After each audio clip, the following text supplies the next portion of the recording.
Hey, what's going on, Chris? How you feel? Ready to get this started. Pretty much every night for the last week or so, trying to get this thing going. So. Well, getting this thing going, speaking of, what are you doing? We are changing the color on this 03 Cobra bag. We pulled the motor already. That's why it looks like it's in four-wheel drive status. We just got the airbag pumped all the way up. We're doing a full color change on it. We already went through taking the doors off, de-trimmed the car down to a shell, took the motor out, did the engine bay already. I think the most important thing, though, is what color we're doing today. And that color is the liquid blue from Ford, which is, I guess technically you would say, Chris, the rarest Ford color ever, pretty much. It's one of the rarest. It was considered a show-only color, meaning that they only used it on display models, concept cars, stuff like that. The Ford GT, really, basic stuff. Yeah. It's a beautiful color. It has this crazy color shift to it. And also, it was on the GT350R concept car as well. I filmed at Carlisle. So, unfortunately, that car was crushed. Yeah. Most of them were crushed in this color. So this is now going to be number 3 in existence, I think. Yeah, that we know of. I mean, somewhere we could be wrong, in there. But we could, but there's not many people who painted this color because of the difficulty of the spraying and everything. It's a weird color to get coverage on. So Chris is gonna show us the way. Right, Jordan? Yeah. That's the owner of the Cobra. You'll get to know him later. Anyway, before we put on this incredible color on this car, I just want to thank Cove for sponsoring today's video. If you're looking to find affordable noise canceling headphones, look no further. The Cove noise canceling headphones have active noise cancellation and it insulates you from outside noise. It has Bluetooth 4.1 with ACC codecs and they deliver great sound without wire. It's up to 12 hours of music and carefree calling and up to 200 hours of standby time. It's designed for comfort and function with memory foam ear cushions, and I just connect my Bluetooth and let them blast. One thing I really love about these headphones is just how the compression can be so easily demonstrated. Okay, so you hear the music? Now you don't. They're very effective in not disturbing others even at full blast, and that's what I really like about these. You can use these while you're working on your project car, you're working outside, or just really take them anywhere. It has a built-in microphone which enables hand-free calling, and they're incredibly foldable and adjustable for travel. They are USB rechargeable, and it enables it to be recharged from just about anywhere. The wireless range on these headphones is 30 feet, and it also comes with a free travel bag. So if you guys are interested in the Cove noise canceling headphones, make sure to head to coveaudio.com/blue68 and use the code blue68 to get 60% off the Cove noise canceling headphones. Thanks so much, and let's get to painting. People in your last video about the carbon fiber stuff. I know. People are like, wow, spent 5 minutes talking about drilling into carbon fiber. And I'm like, I'm just passionate about drilling into carbon fiber. He was just teaching y'all how to drill a hole properly in carbon because it's a little tricky if you've never done before. Because me and Eddie, who just showed up, decided to do it without a guide hole, essentially, and then it spider cracked on one of them, if you remember, and we freaked out. We were like, oh my God, no! Eddie, you got a new car. I did. Want to go see it? Sure. Eddie, I hate to be a bearer of bad news, but what happened to your last Evo? A lot of stuff. Define a lot of stuff. Let's see, where to start. The motor blew up. The turbine kind of isn't there.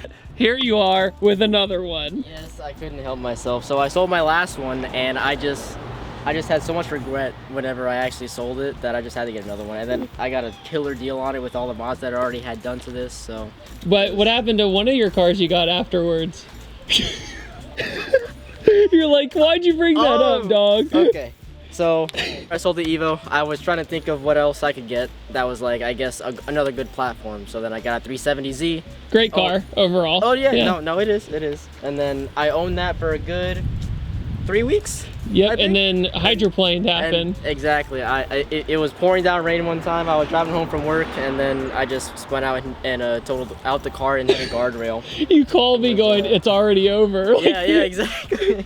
And also the Evo, the wheel fell off one time or whatever. The bead came off. Yeah, it was super weird. I have a clip of that. That was strange. The rear diffuser melted off somehow. That's what it was. Dude, it's the most unlucky car I've ever seen, but this is not me hating on on Evos is just Eddie's experience is experience that some people have with the 10 for sure. Yeah. And then this one makes how much horsepower? This one makes 520, 530 wheel. Leave it alone. This is what Nessa basically made when I reviewed it. All right, Chris, first step. What's the first step of our long day? Well, actually, first step kind of starts back last night. After we put everything together, we stayed last night here and sanded everything. So a lot of that includes fixing any chips, sanding the panel, you know, to get it ready for to go in the paint booth. So for this car, since we're doing a full color change, we went ahead and used 600 grit, sanded the whole car, repaired any little chips that we need to. We actually found one chip that we had missed last night, but the rest ended up getting, you know, repaired and stuff like that. Once you get it all sanded down, we pulled it outside, opened all the door jams, all the trunk, hood, everything, and blew out all of the jams with the, you know, compressed air to make sure that any dust when we're painting can't pull out of the surface. Jordan, I know you're excited about this. Of course. Yeah, and you've had this car since you were 20 years old? Bought it April 13th, 2015. We go way back. We used to go car meets all the time together. Back in Virginia days. Back in Virginia. I love how like everybody moved down here. It's so funny. Everybody moved. I didn't have any influence on that. I'm moving to Georgia just for David Patterson. Eddie moved here from his mom's womb for me. There you go. His first words were, "ThatDudeinBlue." So we're going from Sonic Blue to Liquid Blue. So lots of blue. It's not a huge change. Yeah. I've been questioned why I'm going from blue to another blue.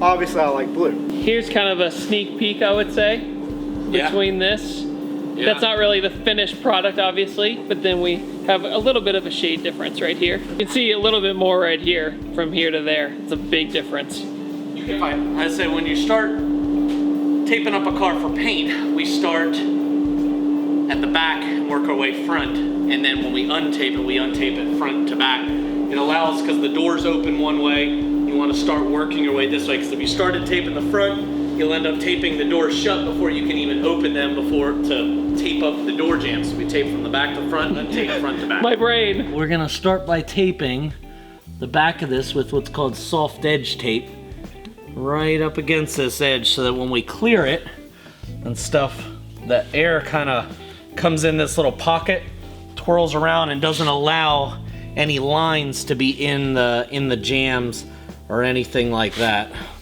It's a better product than just hard line taping it in there. And so now we're just taping around this inner edge to make sure that we don't get any dirt that wants to fly out of here. And once we go around the whole edge, we'll end up putting some paper way down in here. Well, I mean, a lot of people don't realize that the labor and stuff that goes into painting. So nowadays, with the rise of the increase of like paint cost and, you know, material cost and labor cost, and then, you know, you have some customers that, you know, you quote them for a paint job, and a lot of people, you know, have this idea that like Maaco, where they charge like $299. Like, obviously everybody knows that Maaco is, you know, I've seen some good cars come out of Maaco, but I've also seen some not so good cars. But a lot of people get this idea that all paint jobs are like, oh, $1,500 to do a full color change. But unfortunately, just with this, like, we'll have, you know, over $2,000 just in materials with the level of materials we're using, and they get sticker shock at the price. Right. You know? So far, just in doing like door jams under the hood, the engine bay, pulling the engine, I mean, we have like, to get to this point with bodywork, detrimming, motor, all that, I'd say we've got a good 40-ish hours in it. You know, even after this, like once it's painted, that doesn't mean that it's over. You've got your full wet sanding and buffing. You still have to trim the car back out. You know what I mean? You have a few other things that still need to happen that's gonna rack up another 40 to 60 hours. Chris is talking about how a lot of people will judge the way a person tapes a car. They do. I mean, it's the same thing with me in car reviews. People would be like, oh, I would have shifted it 5 times faster, bro, if I was filming it. Well, guess what? If you're driving somebody else's car, you shouldn't try and break it unless you're that Y240 that I did try to break. But you know what somebody said though, Chris? They said, you know, if I drove it and he challenged me to break it, I would just go from 5th to 1st on the highway. You're trying I'm to like, have fun. to actually have fun. Don't be an idiot. Come on now. Use common sense. He didn't literally mean take it to the junkyard. Yeah, for real. Make sure our paper stays tucked in here. I want to have my car color changed in a day. Can I have it back tomorrow? You could have it back same day.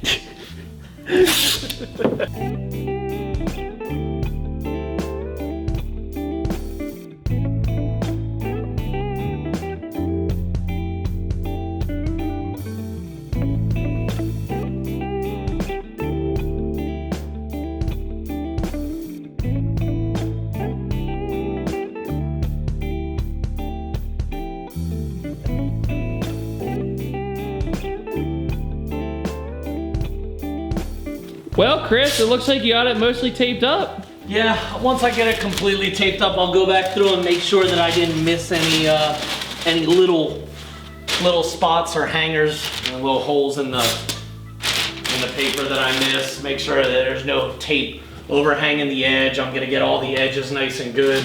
Wet the booth down and start spraying. All right, Chris, it's about that time. It's about that time. Let's do it.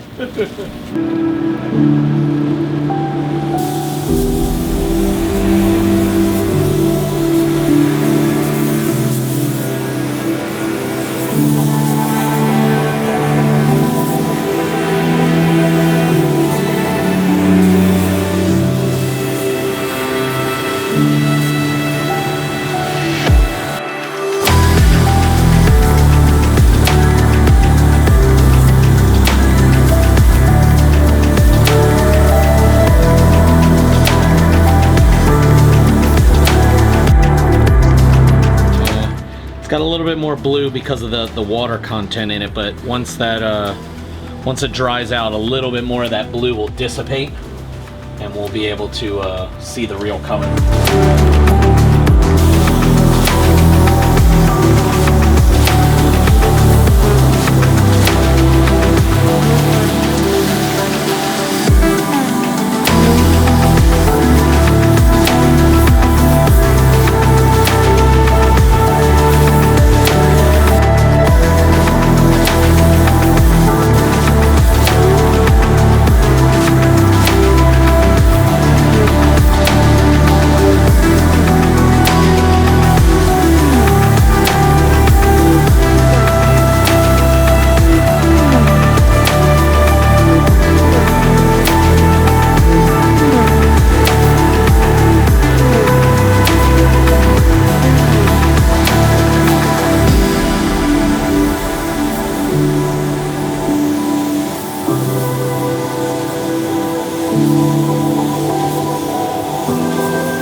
So what we're gonna do, now that we've got 2 coats on that, full coverage, we'll let that flash off completely, come back, lower our pressure just a little bit, back up a little bit more, probably do 2 what's called orientation coats or drop coats, glamour coats, goes by different names, basically to even out that metallic, make sure we don't got tiger stripes, which are where you see heavy metallic in the hood, or blotchy or mottled spots is what they call it. Make sure that we have a smooth uniform finish through the whole thing after clear, that when the sun comes down on it, it kind of shimmers the right, right way, the correct orientation, all the way through the range of the suns. All right, so now we're gonna do an orientation coat like we talked about earlier. Basically, we're gonna cut our pressure down. We're gonna back up to about maybe 2 foot, 14 inches, something like that, somewhere in there, and just basically apply just a dusting over it. What that's gonna do is it's just gonna float down and then even the whole paint out.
I have a question. Yes. So when you spray, when you spray this clear coat, Yes. which is expensive clear coat, Yes. why does it come out to be a little orange peely, at first? Because it's usually to a painter that's bad, right? Yes, for the most part, you try and get it as smooth as possible. Okay, so what makes this clear coat different? This clear is VC 5700. It's Ditzler. It's a Vibrance clear from PPG. It's a very high build clear. So instead of it wanting to lay out like glass, it's designed to be wet sand and buff to bring out that final shine. So instead of this clear design, or its desire to flow, it wants to just build vertically instead of that way you can wear it horizontally. down after your wet sand and buff paint it. So what we'll do is after it's completely done, we'll wet sand block it, and then bring it, 800, 1000, 1500, 2000, 3000, 5000, and then polish it up. So it builds so much that you can remove that orange peel, still have a very, very good thick layer of clear, but the gloss level and the reflectiveness of Still this there. clear is phenomenal.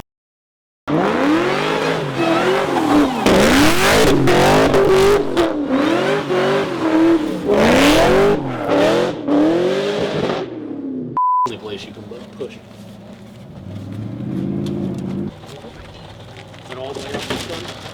It is now. All right. From this angle, it looks like a Sonic Blue Cobra. Like we just repainted the car. It's cool. Yeah.